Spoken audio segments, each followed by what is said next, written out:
Je vous salue tous dans le précieux nom de Jésus-Christ notre Seigneur. Qu'il vous bénisse richement. Sœur Mélanie, ça va? Désolé, hein? Je l'ai peut-être mal répété dimanche. Mais bon, que tu sois là.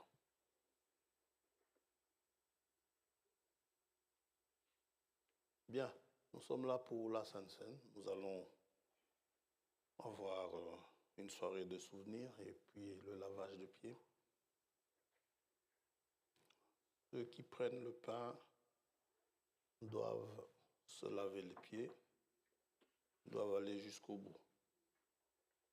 Si vous avez un train à prendre, vous êtes pressé, que l'heure de votre train est imminente, essayez de vous laver les pieds avant les autres.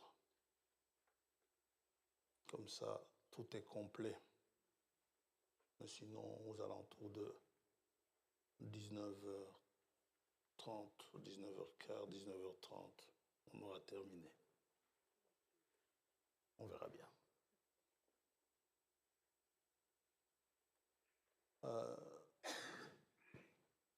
J'espère que vous n'êtes pas venu manger ici parce que le pain que j'ai fait est très petit. J'avais très peu de temps. Mon associé n'étant pas libre aujourd'hui pour faire le pain, il préparait un voyage, le Chansard. Voilà. Donc, j'avais très peu de temps en arrivant ici pour faire le pain, ce qui fait. Pour qu'il cuise bien, j'ai dû faire un petit. Du vin, par contre, il y en a assez bien. Mais ça ira. Dieu vous bénisse richement. On va commencer à 18h. Nous allons prier. Nous aurons un petit mot d'exhortation. Père Céleste, te remercions ce soir pour le souffle de vie que tu nous donnes, ainsi que pour toutes les victoires que tu nous as accordées en ce jour. Nous t'en sommes infiniment reconnaissants pour ce moment également où nous sommes venus pour nous rappeler de ce glorieux événement qui s'est passé à Golgotha il y a 2000 ans. C'était toute notre délivrance et nous en sommes heureux. Maintenant, je te prie de bien vouloir bénir tes enfants, les fortifier par une parole qui nous rappelle ce jour-là et que pendant que nous nous en souviendrons, que nous puissions exprimer dans notre vie toute notre reconnaissance que nous avons envers toi. Pardonne-nous nos péchés. Te remercions pour les baptêmes qui ont eu lieu. Nous te remercions pour tout ce qui s'est passé. Au nom de Jésus-Christ, notre Seigneur, nous t'avons prié. Amen. Amen.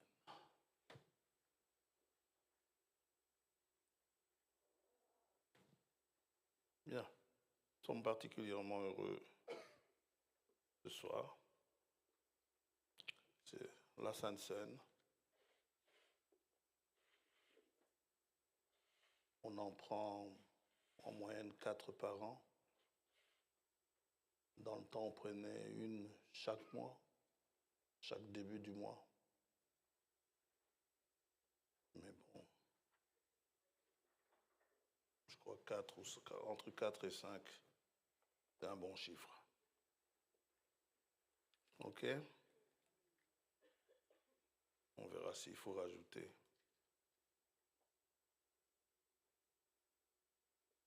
Nous allons lire dans Exode chapitre 12.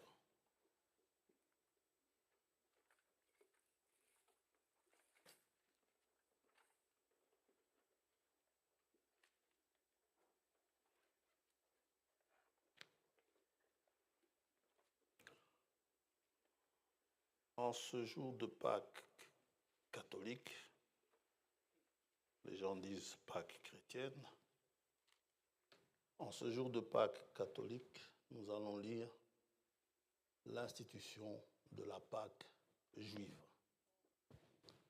que Dieu a établie, l'original. C'est dans Exode 12 qu'ils ont célébré la première Pâque, prophétiquement à la vraie Pâque qui devait arriver plus tard. Exode 12, verset 36. L'Éternel fit trouver grâce au peuple aux yeux des Égyptiens qui se rendirent à leur demande, à la demande des Égyptiens, qui les suppliaient de partir. Et ils dépouillèrent les Égyptiens. Amen. Que Dieu bénisse sa parole.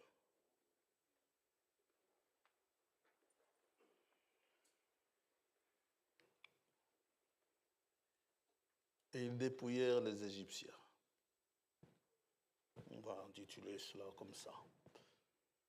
C'était donc la toute première Pâque que Dieu venait d'instituer.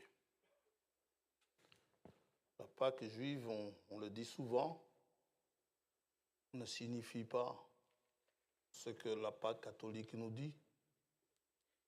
La Pâque catholique nous dit que c'est la résurrection du Seigneur. La Pâque juive nous dit c'est la mort du Seigneur. C'est le jour où il a été immolé. Au verset 5 d'Exode 12, c'est l'agneau, prophétiquement le véritable agneau qui ôte le péché du monde. Ce sera un agneau sans défaut, mâle, âgé d'1 an. Vous pourrez prendre un agneau ou un chevreau. Vous le garderez jusqu'au 14e jour de ce mois et toute l'assemblée d'Israël l'immolera entre les 2 soirs.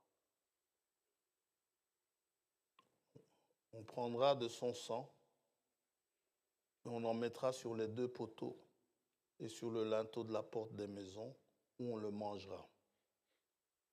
Cette même nuit, on en mangera la chair. Rôtie au feu, on la mangera avec des pains sans levain et des herbes amères. Vous ne le mangerez point à demi-cuit et bouilli dans l'eau, mais il sera rôti au feu, avec la tête, les jambes et l'intérieur. Il faudra tout manger. Vous n'en laisserez rien jusqu'au matin. Amen. Et s'il en reste quelque chose le matin, vous le brûlerez au feu. Il faut tout manger.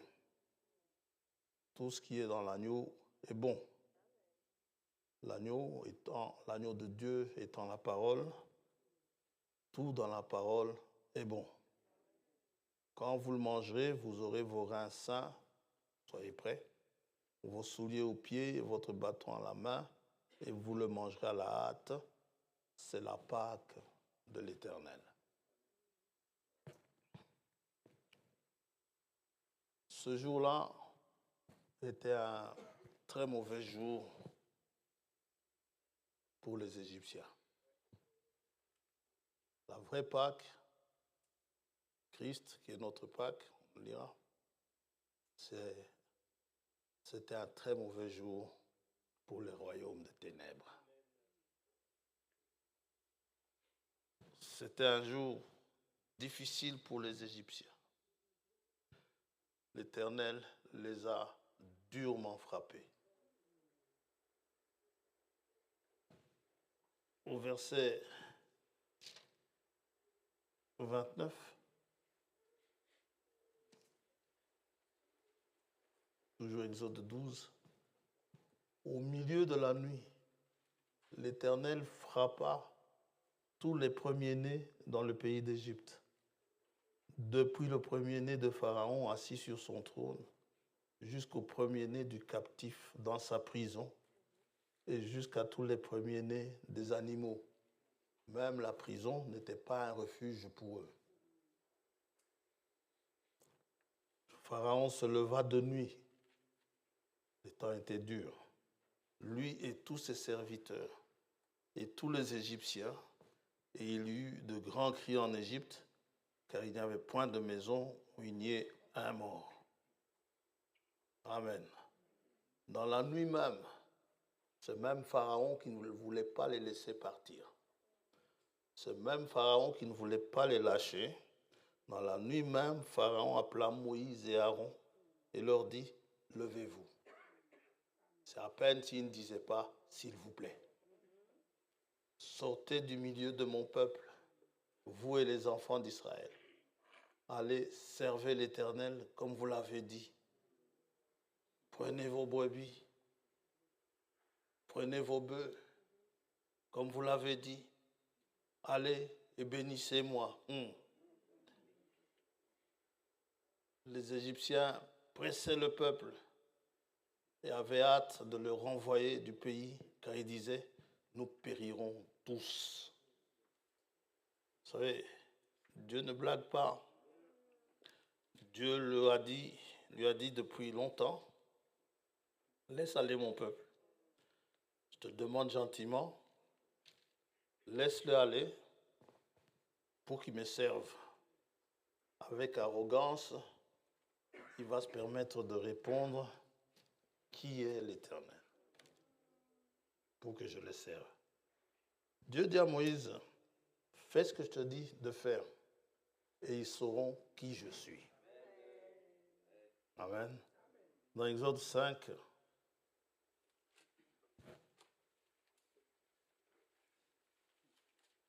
les 2 premiers versets, Moïse et Aaron se rendirent ensuite auprès de Pharaon et lui dirent, ainsi parle l'Éternel, le Dieu d'Israël.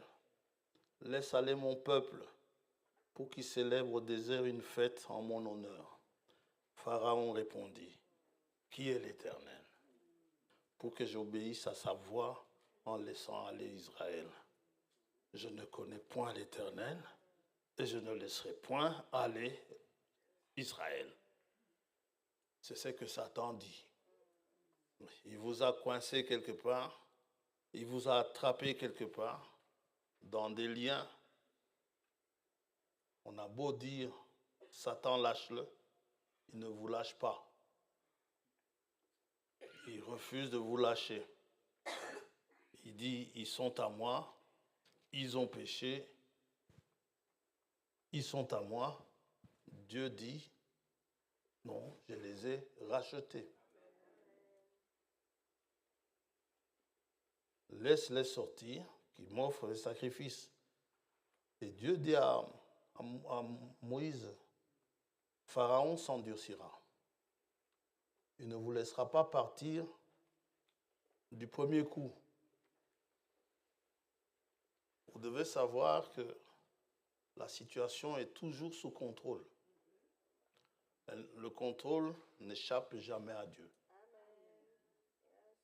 Lorsque vous chassez les démons et qu'ils ne s'en vont pas, la situation reste sous contrôle divin. Contrôle divin.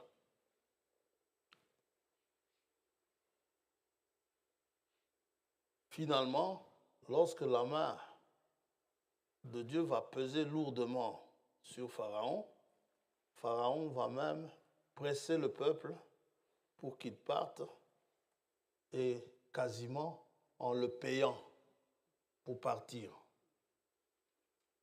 Et les enfants d'Israël vont dépouiller Pharaon, tous les Égyptiens, de leur or, de leur argent, de leurs biens. Tous ces biens que Pharaon avait pris, avait accumulés, disant que c'est à lui, ce n'était pas à lui. Vous savez, les richesses de ce monde n'appartiennent pas à Satan. Ça appartient à Dieu. Satan s'est approprié cela. S'est approprié l'or que Dieu a créé. Il s'est approprié l'argent. il s'est approprié le diamant, toutes ces richesses qui sont là. Satan dit que c'est lui, et c'est lui qui gère ça. Tel point qu'on vous fait payer cher certaines choses qui devraient vous revenir gratuitement. Amen. Vous savez, l'électricité, aujourd'hui, l'électricité tirée même des barrages hydrauliques, c'est Dieu qui a fait ces rivières et ces cascades. Normalement, une fois que l'électricité est établie, ce qu'on peut faire, c'est peut-être payer la maintenance, parce que tout le monde ne sait pas maîtriser cette énergie-là, mais on ne doit pas nous faire payer des choses en faisant des bénéfices sur notre dos. C'est à nous. Ce sont nos biens. Le soleil, si c'est l'énergie du soleil, l'énergie solaire, le soleil, c'est Dieu qui l'a créé. Normalement, il devrait être gratuit. Si vous le captez, si vous captez l'énergie solaire, l'État vous fait payer une taxe. Les voleurs. Ils ne devraient pas nous faire payer des taxes. C'est gratuit. Je veux bien payer le panneau parce que je ne sais pas en fabriquer un, mais après, laissez-moi tranquille. C'est l'énergie solaire de mon Père céleste. Et il me donne gratuitement. Vous savez, dans la ville qui nous est réservée, là où nous irons, l'électricité sera gratuite. L'agneau lui-même sera la lumière. On n'aura pas besoin du soleil. L'agneau lui-même sera la lumière. En ce qui nous concerne, nous les chrétiens, non catholiques, Christ est notre Pâque. Pour nous, si réellement la Pâque devait avoir lieu, si aujourd'hui c'est la Pâque des catholiques, la nôtre devrait avoir lieu il y a 3 jours. Vous comprenez? Parce que pour eux, la Pâque, c'est la résurrection du Seigneur. Or, Jésus-Christ a dit qu'il ferait 3 jours et 3 nuits dans le tombeau, de la même manière que Jonas a fait 3 jours et 3 nuits dans le ventre du poisson. Donc, la Pâque juive, vous pouvez regarder dans les calendriers, a normalement lieu, aujourd'hui c'est un dimanche. Bon, pour les dates, je ne sais pas comment les catholiques calculent leurs dates. Vous voyez, c'est une date qui voyage. Hein. Ce n'est pas la même date que l'année passée. Il y a des fêtes à date fixe, il y a des fêtes à date mobile. La Pâque, par conséquent la Pentecôte également, puisqu'il faut compter chaque fois 50 jours après, eh bien, ça voyage un peu selon l'année. Et quand vous regardez la Pâque catholique, ça tombe toujours un dimanche. La Pâque juive tombera toujours un mercredi. Jamais le dimanche. Parce que Jésus est mort, non pas le vendredi saint, mais il est mort le mercredi saint. Ça va? Ce sont les catholiques qui ont dévié les choses en mettant le vendredi saint. Tout ça pour faire mentir la prophétie, disant que finalement, si vous comptez à partir du vendredi, vous ne trouverez jamais les 3 jours et les 3 nuits. Vous allez voir qu'il aura passé une nuit du vendredi au samedi, du samedi au dimanche, et encore le dimanche matin, il n'était plus dans le tombeau. Donc ça aurait fait, juste disons qu'il ait été ressuscité à 4 heures du matin, n'est-ce pas? Il aura passé quand même 2 nuits seulement. Et la seule journée, c'est la journée du samedi. Ça va? Le dimanche, pendant la journée, n'étant plus là. Ça fait 2 jours et ça fait 2 nuits et 1 jour. Jésus-Christ a réellement fait 3 jours et 3 nuits. On en a déjà parlé. Ça va? D'ailleurs, si vous comptez à partir du dimanche des Rameaux qui a eu lieu dimanche passé, vous comptez 4 jours selon qu'on vient de lire ici dans Exode 12, dimanche, lundi, mardi, mercredi. C'est le mercredi, donc c'est 4 jours plus tard qu'on immole l'agneau dans Exode 12. Et quand Jésus est mort à la croix, quand on le crucifiait, c'était un très mauvais moment pour les démons, mais un glorieux moment pour ceux qui croient, pour les chrétiens. Ce jour-là, c'était la débandade dans le royaume de ténèbres. Les démons allaient sens dessus-dessous. La victoire de notre Seigneur était éclatante là-bas à Golgotha. Il les a tous cloués au pilori. Vous savez, Satan n'est plus qu'un tigre en papier. Il fait beaucoup de bruit. Tout à l'heure, juste après avoir baptisé le dernier, il nous a fait, n'est-ce pas, il nous a fait un petit truc en donnant un malaise au petit, au fils du frère Gaspard, qui tombait quasiment dans les pommes. Mais ce genre de choses ne doivent pas nous effrayer. Nous savons en qui nous avons cru. Oui. Et je ne savais pas que ça pouvait fatiguer autant, mais j'ai passé beaucoup de temps à dormir ici derrière, tellement j'étais fatigué. Et pourtant, j'ai bien dormi cette nuit. C'est dire que Satan n'aime pas qu'on se rappelle ce jour-là, le jour de la vraie Pâque. Il n'aime pas.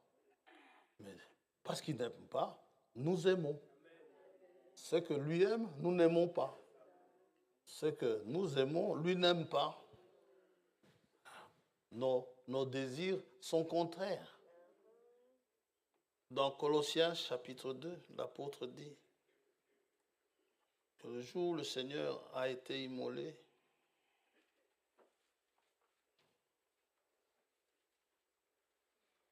donc à la croix,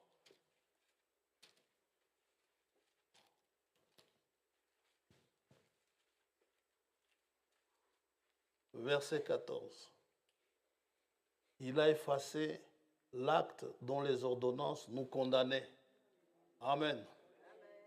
Et qui subsistait contre nous. L'acte subsistait contre nous. Et il a éliminé cet acte en le clouant à la croix.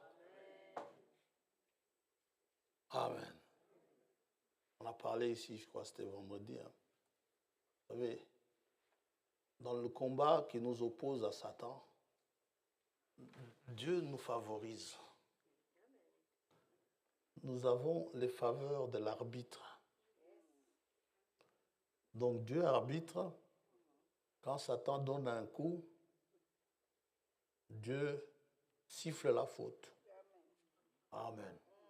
Mais quand nous donnons un coup à Satan, Dieu est content.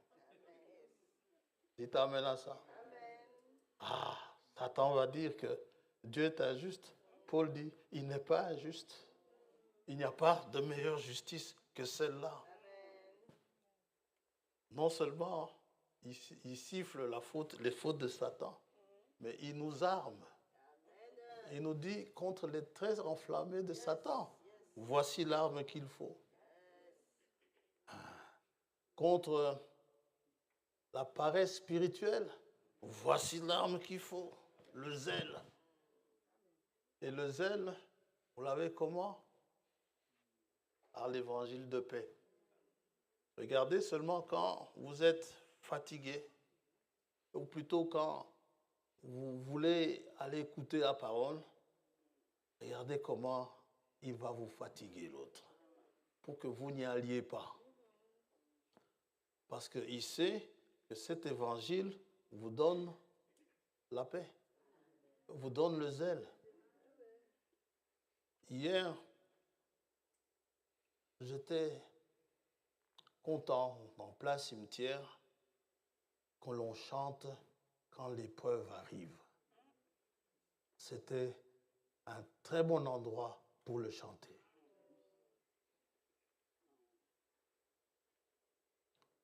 Et quand la mort arrive, c'était un très bon endroit pour le chanter. Nous allons nous reposer. Ça ne nous fait pas peur. Donc, il a éliminé l'acte qui nous condamnait en clouant cet acte à la croix. C'est à ça que ça a servi la croix. Il a dépouillé les dominations, comme les Égyptiens ont été dépouillés. Il a dépouillé les autorités. Il les a livrées publiquement en spectacle, en triomphant d'elles par la croix. Amen. Vous êtes libres. Frère dit, il a dépouillé chaque puissance qu'il y avait là au calvaire. Toute puissance satanique a été enlevée à Satan. Toute domination, Satan ne peut pas vous dominer. Vous ne pouvez pas venir dire, c'est mon point faible. Dans votre point faible, vous êtes plus fort que Satan, si vous avez la foi. Le point faible ne peut pas être une excuse chez un chrétien. Un soi-disant chrétien, oui. D'ailleurs, un soi-disant chrétien, pratiquement tout en lui est un point faible. Il faut avoir la foi. Il a dépouillé toute autorité, toute puissance, toute dignité. Il a dépouillé tout nom. Vous pouvez venir avec un nom du genre Lucifer, c'est un petit nom. Tout nom qui peut être nommé. Il y a d'autres noms qui font peur dans cet âge. Des mots comme cancer, des mots comme tuberculose, des mots comme choléra, VIH et tous les noms semblables. Mais tout ça a été dépouillé à Golgotha. Parce que dans Ésaïe 53, il nous est dit, par ses meurtrissures, nous sommes guéris. Dans le psaume, je crois que c'est le psaume 103, qui nous dit, il est l'Éternel qui nous guérit de toutes nos maladies. Il n'y a aucune maladie qui soit au-dessus du nom de Jésus-Christ. Le tout, c'est d'avoir la foi. Maintenant, la foi, ce n'est pas juste dire je crois ou juste lancer des défis au monde. C'est, comme le dit Hébreux 11, c'est voir la chose s'accomplir. Et c'est Dieu qui donne ça. C'est un don de Dieu. Vous ne pouvez pas vous la fabriquer. Il faut vraiment que cela soit en vous. Et pour cela, nous avons besoin de demander à Dieu pour que Dieu nous donne, parce que c'est lui qui suscite cette foi-là. Et tout nom qui peut être nommé non seulement dans le siècle présent, mais encore dans le siècle à venir. Il a dépouillé Satan qui se balade fièrement dans le monde avec les clés de la mort. Il vous annonce cela. Vous savez, les clés, quand elles s'entrechoquent, ça fait cling, cling, cling, n'est-ce pas? Par contre, les clés de Satan, ce sont les sirènes que nous entendons, les ambulances. Ça nous rappelle que Satan essaye de nous faire croire que c'est lui le maître. Ou même encore les cortèges funèbres. Même la mort a perdu sa puissance. Celui qui croit en la résurrection, il pleure, c'est vrai. Mais il a la résurrection en vue. Et au travers des situations compliquées, il passe. Il passe victorieusement. C'est pourquoi, pour nous, c'était un jour de gloire. Frère dit, il a dépouillé Satan des clés de la mort et de l'enfer. Jésus le dit à Jean, dans Apocalypse chapitre 1er, après qu'il soit ressuscité.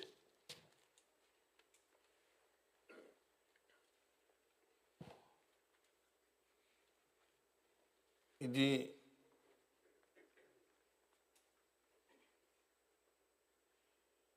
écrit un point. Je suis, verset 18, je suis le premier et le dernier, et le vivant.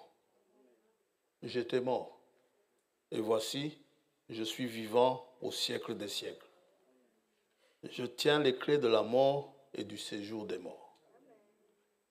Vous savez, la résurrection du Seigneur, c'était une autre fête. C'était la fête des prémices. Et non pas la fête de la Pâque. C'est une fête. Si vous regardez les demi-frères d'en face, il y a plein de fêtes juives qu'ils ont copiées. Le fameux Ramadan, c'est le jeûne. Eux, ils mettent 40 jours. Je ne sais pas pourquoi ils mettent 40 jours. Ça, il faut leur demander. La fête du sacrifice, c'est aussi une copie. Eux, ils disent que c'était Ismaël, que Dieu avait voulu égorger, mais Dieu l'a épargné. Alors que Sarah avait chassé Ismaël. Bon, c'est vrai qu'il avait été repris plus tard, mais il n'entrait plus en ligne de compte. Ouais. Mais bon, ils copient ça. Mais ceux qui ne peuvent pas copier, il n'y a aucune religion qui peut copier. C'est la résurrection. Nous sommes les seuls qui pouvons dire que notre Dieu est ressuscité. Mahomet, il est mort. D'après eux, il ressuscitera. Quand? Ça dépend de notre Dieu. Amen. Et il le ressuscitera pour le juger. De la même manière qu'il a jugé les dieux de l'Égypte. Mahomet sera jugé pour avoir trompé des milliards de gens. Yes. Amen. C'est la seule chose, c'est la chose qu'aucune religion ne peut imiter. Tout le reste, ils vous diront, c'est le même Dieu. Non, ce n'est pas le même Dieu. Le mien, il est venu en tant qu'homme. Il a subi la mort. Et il a dit, avant même qu'il ne soit mis à mort, il a dit qu'il ferait 3 jours et 3 nuits. Il a fait 3 jours et 3 nuits. Il est ressuscité d'entre les morts. Et il s'est montré aux siens. Et vous qui êtes là, en principe, vous devrez l'avoir vu. Le Seigneur ressuscité. Oh, ne cherchez pas à voir quelqu'un en habit de Palestinien. C'est pas ça. C'est pas ça. Jésus-Christ, c'est pas ça. Jésus-Christ, il dit, hein, si vous ne croyez pas, croyez au moins aux œuvres. Quand vous voyez, tout à l'heure, quand je vous dis qu'il s'en est pris au fils du frère Gaspard, l'autre, Satan, moi je vais vous dire, j'ai vu Satan. Pourtant, je ne l'ai pas vu avec des cornes et des yeux rouges, hein, mais je l'ai vu à l'œuvre. Oui, parce qu'il n'était pas content que certains quittent son milieu, hein, n'est-ce pas, qui choisissent de vivre avec Jésus-Christ. On leur a dit, c'est un combat qui commence. Ce n'est pas pour vous faire peur. Hein. Soyez contents de ce combat. C'est le combat de la foi. Et avec ce combat, vous aurez l'occasion de voir la main du Seigneur. Paul dit, je suis passé par des moments difficiles. Quelle persécution n'ai-je pas subie? Mais dans toutes ces choses, le Seigneur m'a délivré. Il a vu la main de Dieu. Et n'oubliez pas, la main de Dieu, c'est une personne. Le bras de l'Éternel, c'est une personne. Quand vous voyez l'œuvre divine, ça ne peut être que Dieu qui a fait ça. Vous l'avez vu. Et vous pouvez dire sans crainte qu'il est ressuscité. Amen. Donc, Satan a été dépouillé des clés de la mort et du séjour des morts. Désormais, c'est Jésus-Christ qui décide de tout. Et pour ce qui est des siens, il n'en perdra aucun. Notre Pâques, c'est lui. Ça veut dire quoi, la Pâques? Ça veut dire il passe au-dessus. L'ange de la mort ne frappe pas dans nos maisons. Celui qui croit en lui est passé de la mort à la vie. Et Jésus a dit, il ne mourra pas. Amen. On voit que tu es un démon en disant ça. Parce que nos pères, Abraham, Isaac et tout, ils sont morts. Il regarde et dit, vous savez, n'est-il pas écrit que... Et puis il leur dit carrément, Dieu n'est pas un Dieu Dieu n'est pas un Dieu de mort, mais un Dieu de vivants. Il est le Dieu d'Abraham, le Dieu de Jacob, le Dieu d'Isaac. Il est votre Dieu. Il est le Dieu des vivants. Ézéchias dit, le séjour des morts ne loue pas Dieu. Par contre, c'est le vivant qui le loue. Tant que vous le louez, c'est sûr que vous êtes vivant. Nos bien-aimés qui nous ont quittés ne sont peut-être pas ici, mais je peux vous dire avec certitude, sont en train de le louer là où ils sont. Ça va? Que Dieu vous bénisse. Nous allons passer à la table. À table. Donc, pour cela, n'ayez pas peur. Satan a été dépouillé de toutes ses puissances. Aujourd'hui, Jésus dit, nous avons la puissance de marcher. Il nous a donné ça, de marcher sur les serpents et sur les scorpions. Vos problèmes, vous devez pouvoir marcher dessus.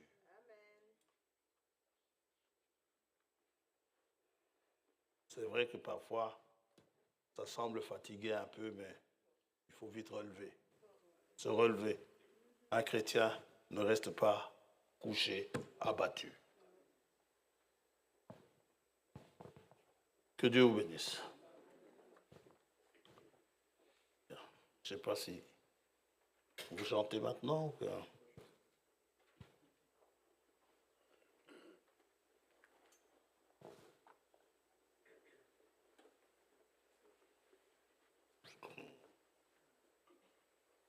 C'est comme vous avez programmé, pas de problème.